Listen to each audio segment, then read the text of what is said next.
Film Companion gets you your film fix. Hit the bell icon and subscribe to get notified every time we drop a new video. I'm so happy to be doing Let's Talk Movies. It has been so long since we've talked movies.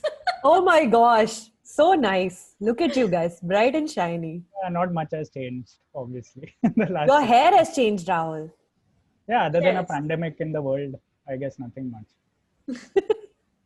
You know, I remember our last screening together, Angrezi Medium in March.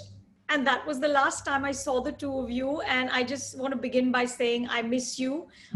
And I hope we can come together soon. And listen. Just this afternoon I got a PR text message saying that we're looking at this movie releasing in October. We're looking at this movie. So the machinery seems to be slowly coming back as theaters are going to release. Are going to open. Of course, they're not opening across the country. I'm in Mumbai where they are not opening. You both are not in Mumbai. Are they opening where you are? No, Mumbai, they are opening. No, they're not. They're not opening They're in not- Maharashtra at all. So where are they opening? So there's 4 or 5 states where they're not opening. Maharashtra, Tamil Nadu, I think Jharkhand, Rajasthan. There's a couple of big places where they're not, states where the state governments are not allowing them to open. I have no idea if Delhi, because that's where I am in Delhi for a few weeks now. I have no idea if the theaters are opening in Delhi. Rahul, how about you? Yeah, no, I just assumed they were mostly opening across the country. That's what I thought. I'm in Gujarat right now. I'm in Ahmedabad. I have no idea if they're opening here, but I wouldn't be surprised if Ahmedabad is one of the first cities to open the theaters here because, it's a really movie crazy sort of city. And from the looks of it, people are behaving quite normally. So wherever the theaters open, but I assume they have rules, right? Like 20% or 50% capacity? 50%. It's 50 right now. It's 50% capacity. Every alternate seat has to be left. There'll be no snacks inside. Yeah. Lots and lots of rules. But if they were to open your nearest movie theater, Anu, are you prepared to go? Are you ready to go? That is my struggle. Yeah. That is really my struggle. I'm dying to go.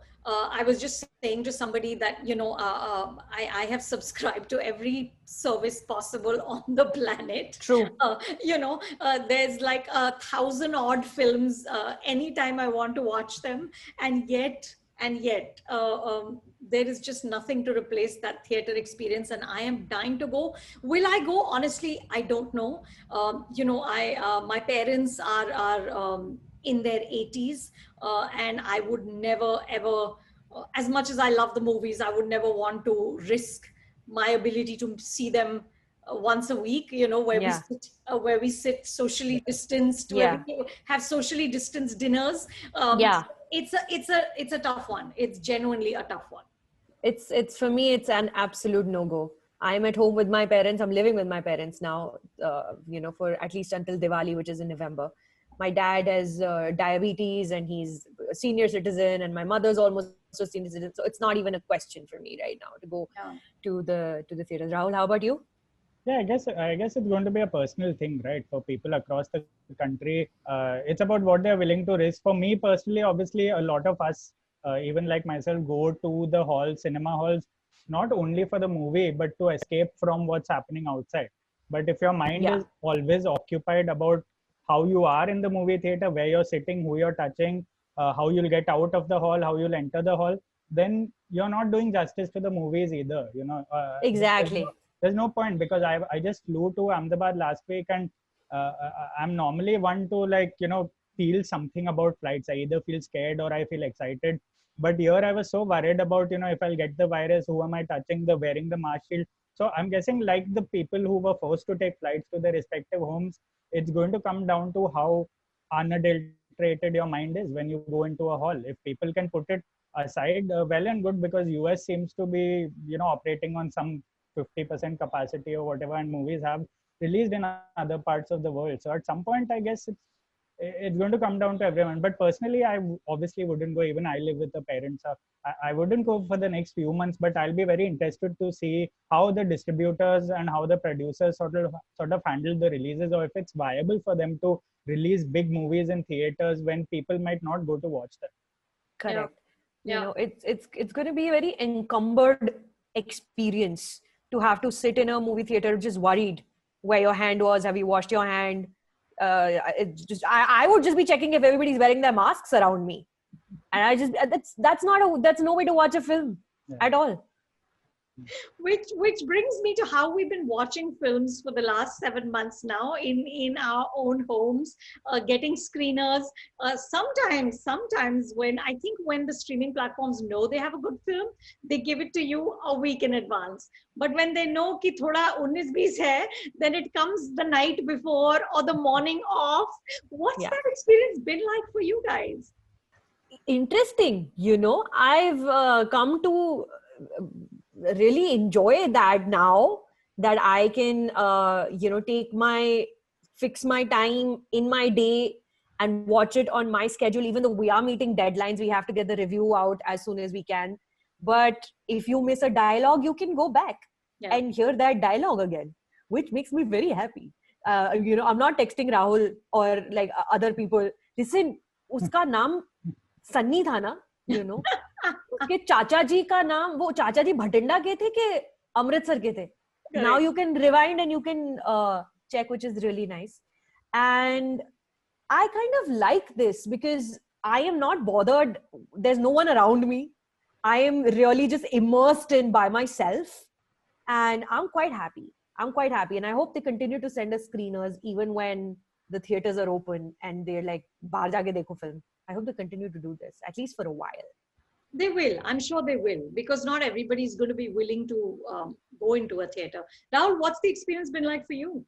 I mean, it's been an extension, given that I've been reviewing web shows for a while, it's sort of been an extension of that, right? Because they always send screeners because web shows only play on the web. So they send screeners beforehand. So now they're sending movie screeners beforehand. So I'm not going to complain. I could get used to, this kind of, I'm also a little worried about how fresh shows, if and when they start, will it be mandatory? Will some people be given the choice of screeners? It's all too early to say, but, I really do hope that the screener culture continues because, everyone's going to have their own preferences and risks. But I think it's changed. It's also to a very small extent changed the way I have started writing about films or the way I've started viewing films. Like, how? Because I think now, given that, as Sucharita said, we watch it in our own time and we can pause it whenever we want to get a drink of water, to eat our lunch, or whatever it is in between. It not only tests our discipline, but it obviously, we can go back to the screener and, note down details and all. And now I feel like I've become a little more, I don't know, I think a little more tolerant in the sense, after watching a press show, I would come back and normally think in blacks or whites. Either I dislike the film or I like the film, and then I'll tailor my review accordingly. But now that we have the chance to go back to the screener, I am starting to find a middle ground, a gray ground in between, where I can dislike a film but still appreciate some aspects of it, and then list down those aspects because I have the freedom to actually go into the nuances of what the film is trying to do. And similarly, if I love a film, I still find a bit of flaws here and there because you're in a position to not totally dismiss a film or totally rave about a film. And I think it's up to us then to sort of use this privilege to maybe further our craft a little. I for sure have evolved as a writer in the last 6 months because of how we are viewing the films now. Yeah, it is a privilege for sure, just to be able to see it again and to check things and all of that. But I have a ritual where I make sure that I just pause it once, and if I need to, for whatever that interval time would have been, and otherwise I do my best to see it at a stretch, because I feel like at least we should give it that respect. And kind of not be texting and just having this thing go on, and which is something I never did in a theater. I would put my phone away. I would never look at my phone until the interval. So I kind of try and replicate the theater experience, the press show experience at home. Are you guys doing that? Yeah, for sure. And that's, it's so interesting. I'm, for one, very glad that there are no forced intervals anymore. So like you, I don't pause the film unless I really have to like pee or something. I don't pause the film. I watch it at a stretch. वो चाहे सुबह 9 बजे देखनी हो या वो रात को 11 बजे देखनी हो, मैं at a stretch देखती हूँ. But like Rahul also said, the challenge is because we are so used to watching web series and pausing whenever we want and having a meal in front of us when we're watching like Schitt's Creek or something like that. So that's the challenge, to kind of remind yourself that you're watching a film and this is a different purpose for why you're watching a film. This is just not hanging back at home and watching like a Canadian TV show like Schitt's Creek or something. I'm very happy. I'm very happy that I'm getting to. It's a giant, huge privilege, and I hope we continue to. And like Rahul also said, like my writing also has evolved, because also now the viewing experience is all either on my computer. I'm watching on the same screen. I'm watching a Hindi film that's released last week, and on the same screen, maybe if Tenet, probably if it comes, then I'm going to be watching it in my room on my television or on my laptop. So it also feels like all of this is now available to me. No, Sucharita. Probably not Tenet. Most likely that's not going to happen. Most likely Tenet is not going to happen.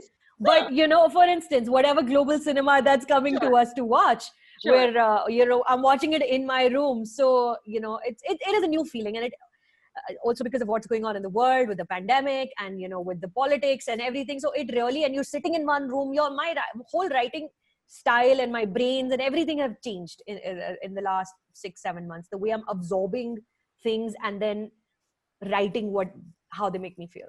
But I wonder if, let's say, if we had seen these films, which were actually originally made for theaters, if we had seen Ginny Weds Sunny or Gunjan Saxena, Khaali Peeli or Gunjan Saxena in a theater, do you think our responses would have been different, or our essence would have been the same?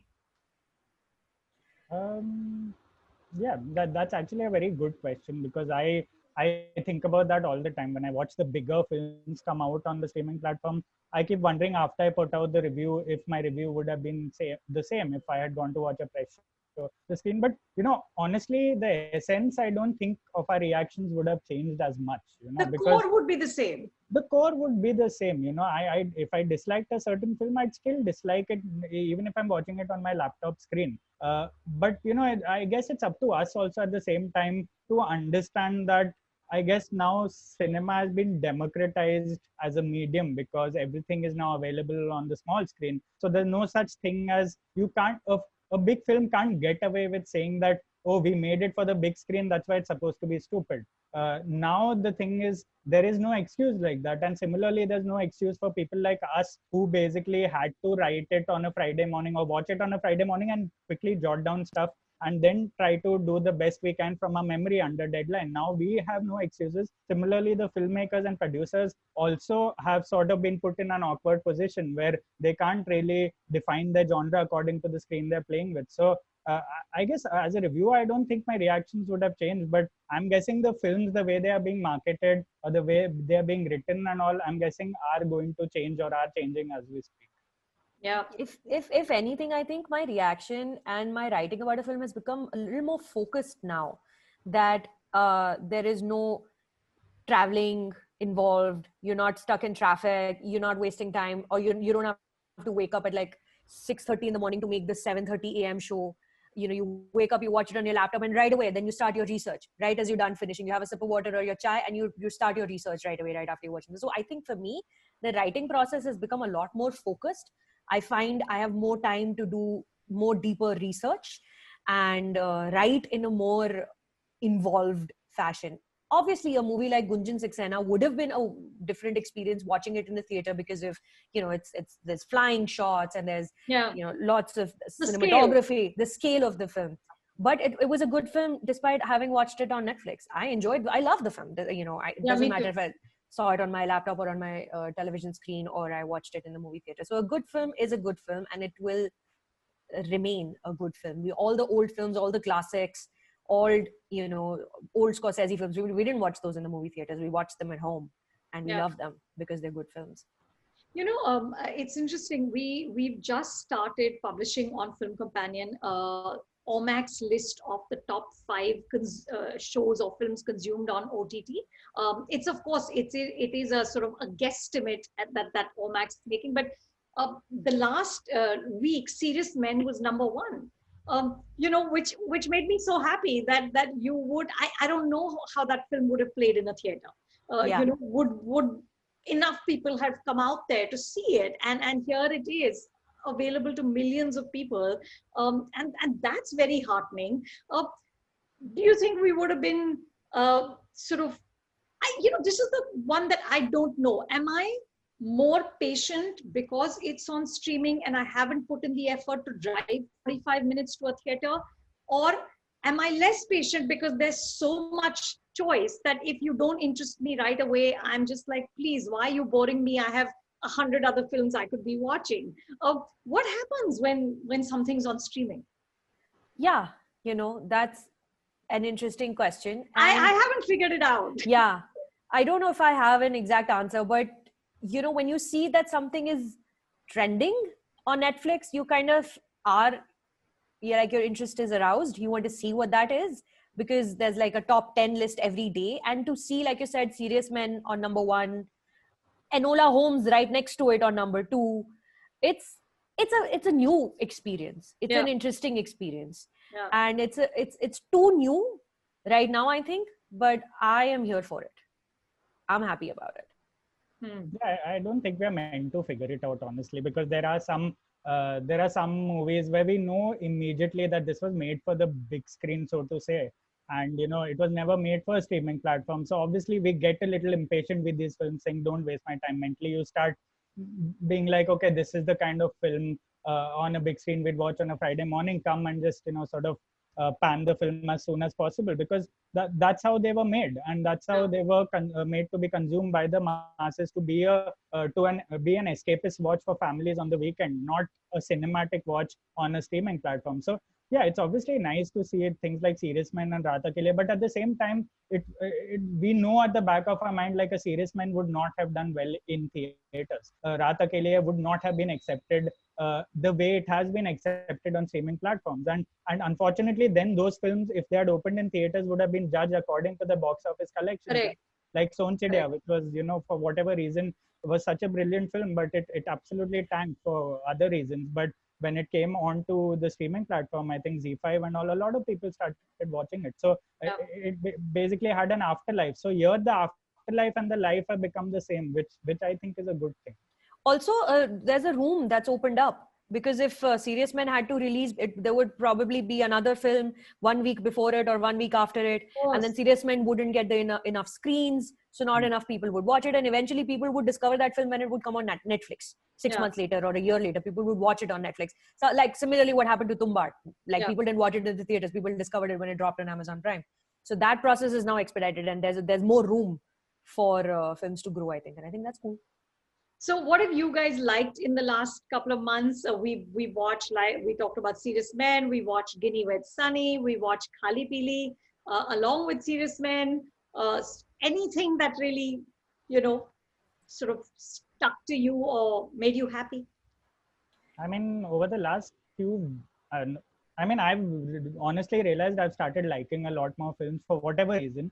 Rahul, that is such happy news. Yeah, it is happy news. I mean, the amount of positive reviews I've been giving have been like worrying me after a while. Who is this man, and what have you done with Rahul Desai? Yeah, but for me, the ones that really stood out were the two Nawaz films, Serious Man and Rata Ke Liye. I really like Gunjan Saxena. I've actually liked a bunch of stuff, but these are the ones that really stick in my mind more than most.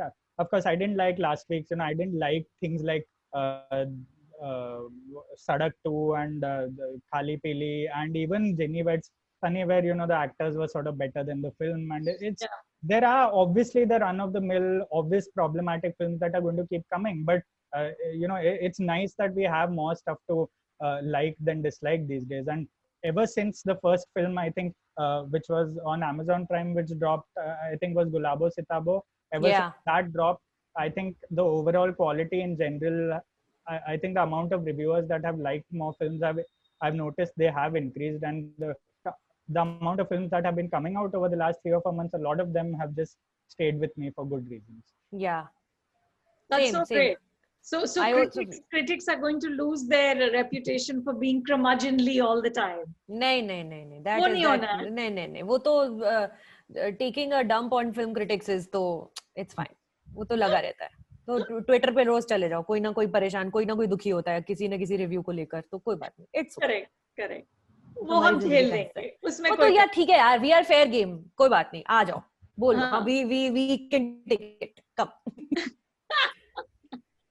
So guys, let's make sure that we do this sooner rather than later. Again, we cannot wait this long for another Let's Talk Movies, because we have to keep talking movies. There's so much to talk about. Yes, अब तो बहुत सारी आ रही हैं धीरे धीरे करके, series भी आ रही हैं, सुटेबल बॉय भी आ रहे हैं. I'm very excited.